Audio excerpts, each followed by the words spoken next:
Hello future IITians and NITians. तो आज फिर से हम बात करेंगे जेईई मेंस 2024 के रिगार्डिंग एक मिनी टेस्ट सीरीज के बारे में, जिसमें कि एज ऑलवेज 5 क्वेश्चंस होंगे मैथमेटिक्स के रिगार्डिंग, जो कि आपके अपकमिंग एग्जाम्स जेईई 2024 के लिए काफ़ी ज़्यादा हेल्पफुल होंगे। इसके बाकी सेगमेंट्स भी आप चेकआउट कर सकते हैं, उनका लिंक आपको नीचे डिस्क्रिप्शन में मिल जाएगा। सो फर्स्ट क्वेश्चन से स्टार्ट करते हैं, जिसमें अपने को यहाँ पे दो मैट्रिसेस ए और बी दे रखा है। स्क्वायर मैट्रिसेस हैं जिनका ऑर्डर 3 है, और यहाँ पे उनके रिगार्डिंग एक कंडीशंस भी दे रखे हैं दो, और उसके बेसिस पे अपन से यहाँ पे इसकी वैल्यू पूछा है ना। अब यहाँ पे अगर मान लो मेरे को डिटर्मिनेंट ऑफ बी की वैल्यू पता है तो मैं इजीली इस क्वेश्चन को सॉल्व कर सकता हूँ। अब डिटर्मिनेंट ऑफ बी की वैल्यू निकालने के लिए अपने को जो मैट्रिक्स की कंडीशन दे रखे हैं, इन सब का ही यूज अपने को करना है, जैसे कि ये वाला कंडीशन और ये वाला कंडीशन।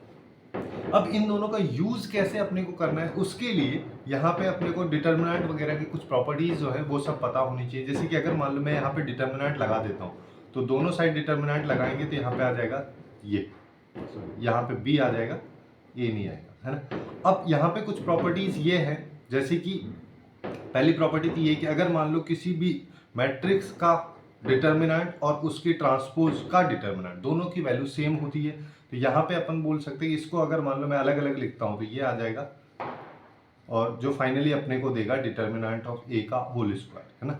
वैसे ही राइट साइड की अगर हम बात करें तो यहाँ पे होता है कि अगर मान लो कोई भी के किसी मैट्रिक्स के साथ मल्टीप्लाई में है, फिर डिटर्मिनेंट की वैल्यू हम यहाँ पे निकाल रहे हैं, तो के को अगर मैं बाहर लूंगा तो के की पावर में एन आएगा, और एन यहाँ पे उस मैट्रिक्स के ऑर्डर को रिप्रेजेंट कर रहा है। बस वही चीज अपने को यहाँ पे लगानी है।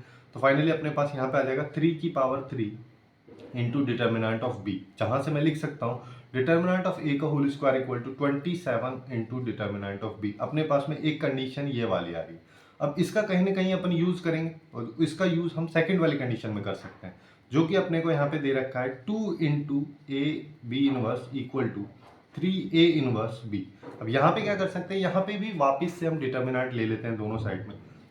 अब दोनों साइड डिटर्मिनेंट लिए तो सबसे पहले मैट्रिसेस को अलग अलग कर लेते हैं, जैसे कि यहाँ पे 2a अलग हो जाएगा और b इनवर्स अलग हो जाएगा, ऐसे ही यहाँ पे 3a इनवर्स अलग हो जाएगा और b मैट्रिक्स अलग हो जाएगा। एक और प्रॉपर्टी है मैट्रिसेस की, जो ये कहती है कि अगर मान लो किसी भी मैट्रिक्स के इनवर्स का मेरे को डिटर्मिनेंट निकालना है, तो वो उस मैट्रिक्स के डिटर्मिनेंट के रेसिप्रोकल के बराबर होता है।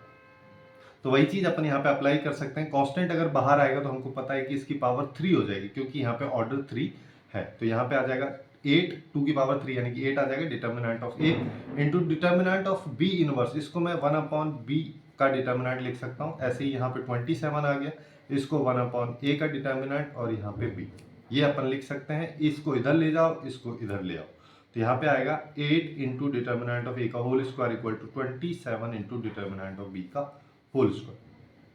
अब जो ये कंडीशन थी इसको यहाँ पे लगा दो, ए डिटर्मिनेंट के होल स्क्वायर की वैल्यू को लिख देते हैं 27 into determinant of B equal to 27 into determinant of B का होल स्क्वायर। अब यहाँ पे जो कट रहा है उसको काट देते हैं, जिस 27 से 27 चला जाएगा और बी के डिटर्मिनेंट से ये होल स्क्वायर खत्म हो जाएगा, सिंगल बी का डिटर्मिनेंट बचेगा यहाँ पे, जिससे अपन बोल सकते हैं डिटर्मिनेंट ऑफ बी की वैल्यू अपने पास में 8 आ रही है। फाइनली जो आउटपुट अपने को निकालना था वो हो जाएगा 8 का होल स्क्वायर डिवाइड बाय 16 यानी कि 4। तो इस क्वेश्चन का जो करेक्ट आंसर अपने पास में निकल के आएगा 4 आएगा। देखा काफी ज्यादा इजी था, इतना हार्ड क्वेश्चन नहीं। अब नेक्स्ट क्वेश्चन की तरफ चलते हैं। नेक्स्ट क्वेश्चन में अपने को यहाँ पे fx या fn करके एक पूरा फंक्शन दे रखा है, जहाँ पे n जो है वो एक नेचुरल नंबर है।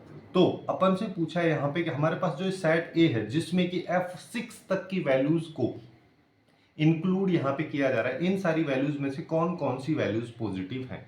अब देखो इसके बारे में थोड़ा सा एक बेसिक सा कंसेप्ट ये है कि अगर मान लो मैं साइन एक्स का ग्राफ बनाता हूँ तो मेरे को पता है कुछ इस तरीके से चलता है, रफ ग्राफ है ना, जैसे ये पाई होता है, यहाँ पे ये 2 पाई होता है। अब 2 पाई तक ही हम क्यों ले रहे हैं, क्योंकि यहाँ पे 6 तक लिया है, और 2 पाई की वैल्यू अगर अपन निकालें तो ये 6.28 होती है ना, 6.28।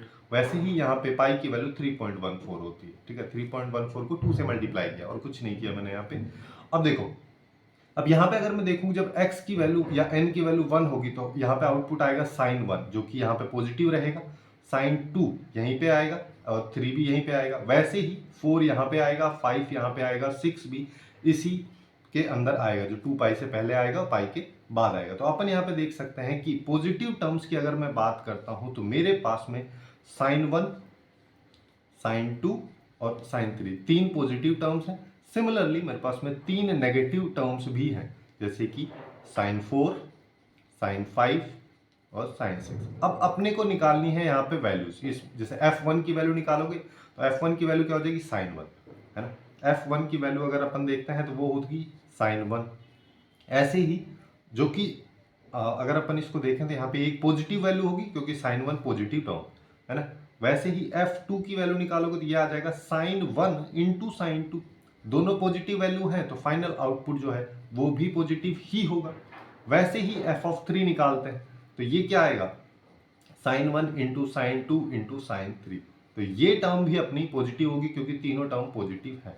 लेकिन अब वैसे देखा जाए तो सीधा सीधा तीन आंसर हो गए, तीन टर्म पॉजिटिव है, लेकिन आगे भी अपने को कैलकुलेट करना है। फॉर एग्जांपल f4 की मैं बात करूं तो यहाँ पे देखो ये तो पूरा पॉजिटिव है, इसके साथ में एक और टर्म मल्टीप्लाई में होगी sin4 जो कि खुद एक नेगेटिव टर्म है, और पॉजिटिव इंटू नेगेटिव करेंगे तो फाइनल आउटपुट अपना नेगेटिव में आएगा। लेकिन ऐसे ही अगर मैं f5 निकालता हूं तो देखो ये तो पूरा पॉजिटिव है ही, इसके साथ में sin4 इंटू sin5 आएगा, ये भी नेगेटिव है, ये भी नेगेटिव है।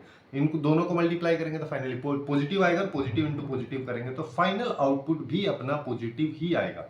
वहीं पे f6 जो है वो नेगेटिव आउटपुट आएगा। तो यहाँ पे पूछा है टोटल नंबर ऑफ या नंबर ऑफ एलिमेंट्स इस सेट में कितने जिन पे पॉजिटिव आ रहा है, तो 1 2 3 और 4। तो टोटल नंबर ऑफ एलिमेंट्स यहाँ पे हो जाएंगे 4, जो कि इस क्वेश्चन का करेक्ट आंसर है बी। अब नेक्स्ट क्वेश्चन की तरफ चलते हैं। नेक्स्ट क्वेश्चन में अपने को ये दे रखा है, यहाँ पे बोला है f(x) एक फंक्शन है और x एक रियल नंबर है, और f(x) फंक्शन में अपने को मॉडुलस फंक्शन भी लगा के दे रखा है। अब देखो मॉडुलस फंक्शन का क्या कहना है, मॉडुलस फंक्शन का कहना है कि एक बार जब मॉड के अंदर वाली पूरी वैल्यू पॉजिटिव होगी तो पॉजिटिव में खुलेगा, नेगेटिव होगी तो नेगेटिव के साथ खुलेगा। अब इसका पंगा यहाँ पे होता है कि क्योंकि g(x) फंक्शन जो है f(f(x) दे रखा है। अब अलग अलग फंक्शन में फिर कैसे डालोगे उस चीज को अपने को यहाँ पे देखना है। अब देखो ऑप्शंस के बेसिस पे अगर मान लो एक चीज मैं यहाँ पे देखूं तो देखो यहाँ पे है x इक्वल टू 0 है, यहाँ पे भी 0 है, यहाँ पे भी 0 है, यहाँ पे भी 0, सारे ऑप्शंस में 0 है। तो अपन यहाँ पे बात कर रहे हैं x टेंस टू 0 वाले केस में। अब x टेंस टू 0 वाले केस में साइन x जो है लगभग x के बराबर होता है, और log 2 के बारे में मेरे को पता है कि इसकी वैल्यू 0.3010 होती है। तो ये वैल्यू log 2 की वैल्यू को मैं बोल सकता हूँ कि ये साइन x से बड़ी होगी जब x टेंस टू 0 होगा। तो अपन यहाँ पे डायरेक्टली ये वाला चीज बोल सकते हैं कि f(x) फंक्शन में जब ये वैल्यू बड़ी होगी तो मतलब ये पूरा का पूरा जो फंक्शन है ये पॉजिटिव आउटपुट देगा। जब पॉजिटिव आउटपुट अगर दे रहा है तो इस पर मॉड लगाने का कोई मतलब ही नहीं बनता है। तो यहाँ पे सीधा सा मेरे पास में f(x) फंक्शन जो है वो निकल के आ जाएगा log 2 माइनस साइन एक्स, ये अपने पास में फंक्शन आ रहा है।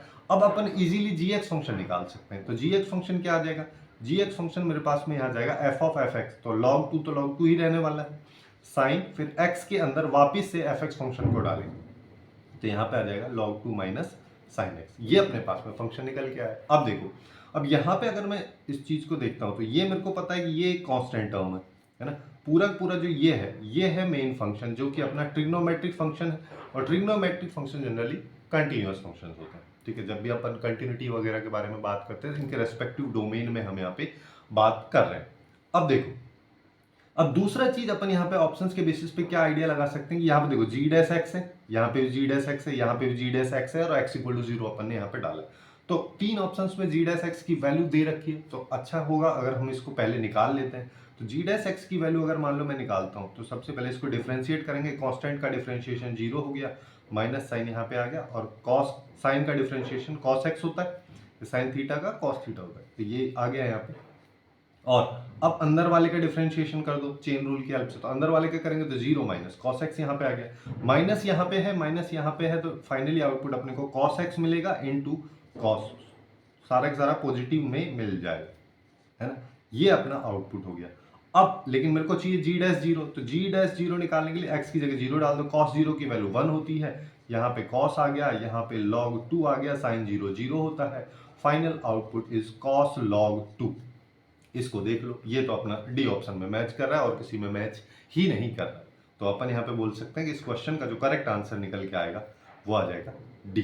अब नेक्स्ट क्वेश्चन की तरफ चलते हैं, जिसमें अपने को यहाँ पे सीक्वेंशियल सीरीज से रिलेटेड एक क्वेश्चन दे रखा है। A1 से लेके A11 तक की कुछ टर्म्स हैं, जिसमें A1 की वैल्यू 15 है, A2 के बारे में कंडीशन दे रखी है, और एक ये सिचुएशन है, उसी के बेसिस पे अपने को ये वैल्यू दे रखी है, और फाइनली ये पूछा है। अब देखो इसको अपन कैसे सॉल्व कर सकते हैं, इस कंडीशन का यूज करके। जैसे कि यहाँ पे अगर मैं बोलूँ a1 स्क्वायर प्लस a2, ये a2 आएगा, a2 का स्क्वायर इस तरीके से, प्लस a11 तक का स्क्वायर इक्वल टू 990, 11 को 90 से अपन ने मल्टीप्लाई कर दिया। और यहाँ पे एक चीज़ और है कि a1 a2 से an तक की जो सारी टर्म्स हैं ये AP में है, और यहीं पे हम मान लेते हैं कि इसका d जो है वो कॉमन डिफरेंस है, ठीक है।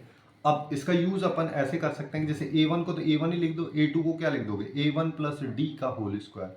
ऐसे ही अगर मैं थर्ड वाली टर्म को लिखना चाहूँ तो यह आ जाएगा a1 प्लस 2d का होल स्क्वायर, और लास्ट वाली टर्म आ जाएगी a1 प्लस 10d का होल स्क्वायर इक्वल टू 990। अब इसको सम कर देते हैं, सारे के सारे होल स्क्वायर खोलते हैं। अब देखो अलग अलग नहीं खोलना है, बस एक तरीके से खोलना है। जब जैसे कि यहाँ पे हर टर्म्स में देखो ये a प्लस बी का whole square, a plus B का होल स्क्वायर क्या होता है, a square plus B square plus 2ab, तो हर बार सबसे पहले वाली टर्म का होल स्क्वायर वाला आएगा। अब यहाँ पे टोटल नंबर ऑफ टर्म्स देखें, ये तो यहाँ से यहाँ तक की ये जो टर्म्स है ये टोटल 10 है, तो 10 बार यहाँ पे आएगा, और एक पहले से लिखा हुआ है तो अपने पास 11 a1 स्क्वायर आएगा। अब डी स्क्वायर की बात करें, यानी कि लास्ट वाला प्लस के बाद वाला बी स्क्वायर, तो वो अपने को टोटल 10 बार मिलेगा। और 10 बार यहाँ पे क्या मिलेगा, देखो 1 का स्क्वायर मिलेगा इसके साथ, फिर 2 का स्क्वायर मिलेगा, इस तरीके से लास्ट तक 10 का स्क्वायर तक मिलेगा, है ना। अब आगे क्या आएगा, 2 इंटू a1 इंटू डी, है ना। अब यहाँ से पहली वाली टर्म में कुछ नहीं है, दूसरी वाली टर्म से स्टार्ट होगा, तो यहाँ 1 2 3 से लास्ट में 10 तक जाएगा, और फाइनल यहाँ पे 990 के बराबर है। अब इसी को सिंप्लीफाई करना है, तो इसको सिंप्लीफाई कर दो तो ये आ जाएगा 11 a1 square plus D square की वैल्यू, यहाँ पे n नेचुरल नंबर्स के स्क्वायर्स का सम, ये क्या होता है n into N plus one into 2n plus one by 6, तो ये यहाँ पे लगा देते हैं। n की वैल्यू यहाँ पे 10 है, तो n प्लस वन हो जाएगा 11, 2n प्लस वन हो जाएगा 10 इंटू 2 प्लस वन है 21 divide by 6 plus 2 into a1 into D into n natural numbers का सम क्या होता है n into N plus one by 2, जिसमें यहाँ पे 10 है तो ये हो जाएगा 10 into 11 divide by 2 equal to 990। अब यहाँ पे जो जो कट रहा है उसको काट देते हैं, जैसे कि यहाँ पे 3 से ये 2 बार गया, ये 7 बार चला गया, ये यहाँ पे 5 हो गया, ठीक है, और 2 से ये 2 गया। अच्छा एक चीज़ और अपन यहाँ पे निपटा सकते हैं, जैसे 11 है, 11 यहाँ पे भी है, 11 यहाँ पे भी है, 11 यहाँ पे भी है, इधर को लेफ्ट से हमने इसको कॉमन ले लिया और राइट में डिवाइड कर दिया, तो वापस से 90 आ गया, ठीक है। तो अब अपने पास क्या आ रहा है, यहाँ पे आ रहा है a1 square plus D square के साथ में क्या आ रहा है, डी स्क्वायर के साथ में आ रहा है 35, 5 इंटू 7 यानी कि 35 डी स्क्वायर आ रहा है, और a1 इंटू डी के साथ में अपने को मिल रहा है यहाँ पे 10 plus 10 into a1 into D equal to 90। अब यहाँ पे एक चीज और अपन कर सकते हैं कि a1 की वैल्यू 15 अपने को क्वेश्चन में दे रखी है, ये रही, है ना, इसी का यूज कर लो, इस वैल्यू को यहाँ पे डाल दो, तो ये आएगा 15 का whole square plus 35 D square, है ना, ये डी स्क्वायर हो गया, plus 10 into 15 into D minus 90 equal to 0। अब अपने पास में यहाँ पे सीधा सीधा क्वाड्रेटिक बन जाएगा, जैसे कि 35 D square plus 150 D plus 225 minus 90 equal to 0, ये आ जाएगा। अब इसको सिंप्लीफाई कर लो, इसको सिंप्लीफाई अगर मान लो मैं करता हूँ तो सबसे पहले मेरे पास में क्या आ रहा है, 35 डी स्क्वायर प्लस यहाँ पे आएगा 150 डी प्लस यहाँ पे इसको हटा देते हैं, तो इसको अगर मैं हटाऊंगा तो यहाँ पे बचेगा मेरे पास में 135, यहाँ पे अपने पास में 135, इधर डी है और इक्वल टू 0, ये अपने पास में आ रहा है। अब यहाँ मैं और क्या कर सकता हूँ, यहाँ मैं पूरी पूरी इक्वेशन को 5 से डिवाइड कर सकता हूँ, सारे के सारे 5 के मल्टीपल है, तो यहाँ पे आएगा 7d स्क्वायर प्लस यहाँ पे कितना आ जाएगा 30d प्लस यहाँ पे आ जाएगा 27 इक्वल टू 0। अब इसके फैक्टर्स कर दो, इसके फैक्टर्स जो हैं वो हो जाएंगे 21 और 9 प्लस 27 इक्वल टू 0। 7d को कॉमन लिया तो d प्लस 3 प्लस 9 को कॉमन लिया तो d प्लस 3 इक्वल टू 0, तो d प्लस 3 और 7d प्लस 9, यहाँ पे दो वैल्यूज आ रही हैं, इसमें d की वैल्यू -3 है और -9/7 है। अब इसका क्या करना है, यहाँ पे देखो एक कंडीशन अपने को दे रखी है, यहाँ पे बोला है 27 माइनस 2a2 ग्रेटर देन 0, जिसका मतलब मैं यहाँ पे बोल सकता हूँ a2 की वैल्यू 27/2 या 13.5 से छोटी होनी चाहिए। अब यहाँ पे a2 की वैल्यू निकाल लेते हैं, कंडीशन अपने को ये वाली दे रखी है ना, ये वाली कंडीशंस के बेसिस पे अपन कैसे निकालेंगे। अच्छा इसका यूज अभी यहाँ पे नहीं कर सकते क्योंकि यहाँ पे k की वैल्यू 3 से चल रहा है, तो अपन यहाँ पे क्या कर सकते हैं, A2 एक्चुअली में A1 प्लस डी है। अब A1 की वैल्यू जो है वो 15 है।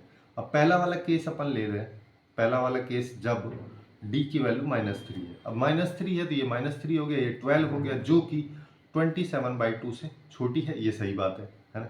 दूसरा D की वैल्यू को चेक कर लेते हैं जो कि -9/7 है, तो A2 की वैल्यू हो जाएगी 15 - 9/7। तो ये यहाँ पे अपने पास में क्या आएगा, 35 में सॉरी 105 में से 9 गया, तो यहाँ पे अपने पास में क्या बचेगा, ये अपने पास में यहाँ पे बच रहा है 96 बचेगा, ठीक है। तो यहाँ पे बच रहा है 96/7। इसको अगर मैं देखता हूँ तो ये 13.8 के आसपास में आएगा, 13.8 13.7 के आसपास में आएगा, जो कि 27/2 या 13.5 से छोटा नहीं है।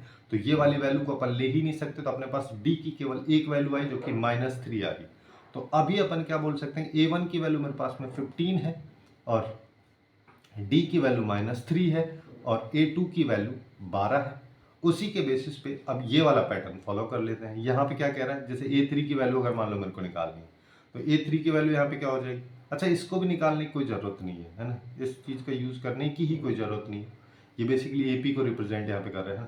तो यहाँ पे डायरेक्ट अपने को क्या निकालना है, A1 प्लस A2 से A11 तक का सम डिवाइड बाई 11। अब यहाँ पे देखो, ये इसकी फर्स्ट टर्म क्या है, फर्स्ट टर्म अपने को 15 है प्लस, है ना। अच्छा, एक सेकेंड, चाहो तो इसको चलो लिख लो, 15 प्लस 12 प्लस, इस तरीके से चल रहा है ना। और 11th टर्म तक ये जा रहा है, डिवाइड बाई 11 है। अब यहाँ पे एक चीज़ देखते हैं अपन, 1/11 इसको बाहर ले लेते हैं। अब इसका, इस सीरीज का, इस AP का अगर मान लो मैं सम करना चाहता हूँ तो यहाँ पे क्या आएगा, n/2, नंबर ऑफ टर्म्स 11 है, तो 11/2 इंटू 2a, तो ये आ गया -3 इंटू n माइन, है ना, d आ गया। मैं सॉरी, यहाँ पे अगर फॉर्मूला देखे था, n/2 into 2a plus n - 1 into D, ये होता है। इसी फॉर्मूले का यूज अपन यहाँ पे कर रहे हैं। डी की वैल्यू -3 है, वो अपन ने लिख दिया यहाँ पे, n - 1 करेंगे तो 30 आ जाएगा, है ना। अब इस चीज को देख लो, ये भी 30 है, ये भी 30 है, तो फाइनल ये 0 हो गया, तो फाइनल आउटपुट जो है अपने को मिलेगा 0। इतना सारा झमेला करने के बाद आंसर आ रहा है 0। ओके, अब नेक्स्ट क्वेश्चन की तरफ चलते हैं। नेक्स्ट क्वेश्चन, क्योंकि सेगमेंट का लास्ट क्वेश्चन है, इसमें अपने को यहाँ पे एक एक्सपेंशन दे रखा है, उसमें पूछा है कि नंबर ऑफ टर्म्स बताओ जो फ्री फ्रॉम रेडिकल्स हैं, जिसका मतलब रूट वगैरह कहीं पे नहीं आ रहा है, क्यूब रूट कहीं पे नहीं आ रहा है, अटपटी पावर्स वगैरह नहीं आ रही, सीधी इंटीजर फॉर्म्स में पावर्स आ रही। अब अपने को क्या पता है कि अगर मान लो a प्लस बी की पावर n होती है, इस तरीके कोई एक्सपेंशन यहाँ पे होता है, तो इसमें कोई भी टर्म अगर मान लो मेरे को निकालनी है तो ये होगी NCR a की power n minus R into B की पावर r, ये वाला फॉर्मेट होता है। अब इसी चीज का यूज अपने को यहाँ पे करना है। सिंस अपने को टर्म नहीं पता है तो अपन r+1 ले लेंगे। यहाँ पे आएगा 6561 जो कि n की वैल्यू है, यहाँ पे r आ जाएगा। a क्या है, a है 7 की पावर 1/3, इसकी पावर क्या आ जाएगा यहाँ पे 65, ये आएगा 6561 माइनस, यहाँ पे क्या आ जाएगा, यहाँ पे मेरे पास में आएगा r, और यहाँ पे क्या आ जाएगा 9, सॉरी 1/9, अरे 11 की पावर 1/9 और पूरी की पावर r, ये अपने पास में आ रहा है। अब देखो, ये तो हमको पता ही है इंटीजर। अच्छा, इसको एक बार और अच्छे से फॉर्मेट में लिख देते हैं, जैसे कि TR+1 इक्वल टू मेरे पास में आ जाएगा 6561 CR, 7 की पावर 6561 माइनस r/3 और 11 की पावर r/9। अब अपने को क्या क्या पता है, अपने को ये पता है कि ये तो इंटीजर ही होगा, ठीक है। चलो, अब यहाँ पे देखो, इसको, इनको भी इंटीजर होना पड़ेगा, या पावर्स जो है इनको इंटीजर होना पड़ेगा। देखो, ये पावर जो है, ये पावर और ये पावर, इन दोनों को इंटीजर होना पड़ेगा, तभी जाके यहाँ पे अटपटा टाइप का रूट नहीं आएगा, कोई पावर अटपटी टाइप की नहीं आएगी, जिससे फाइनली अपने को वो टर्म मिलेगी जो फ्री फ्रॉम रेडिकल होगा, है ना। तो ये भी इंटीजर होना पड़ेगा। अब ये इंटीजर कब हो रहा है, बस यही चीज अपने को देखनी है। तो जैसे कि अपने पास में है 6561 माइनस r/3, है ना, ये इंटीजर होना चाहिए। और इसको अपन क्या लिख सकते हैं, ये अपने पास में आ जाएगा, यहाँ पे देखो, यहाँ पे आएगा 2, है ना, 1 8 7 माइनस आर बाई 3। अब देखो आर को इसको इंटीजर होना पड़ेगा, है ना, बेसिकली ये तो इंटीजर है ही, इसको इंटीजर होना पड़ेगा। और किसको इंटीजर होना पड़ेगा? आर बाई 9 को इंटीजर होना पड़ेगा।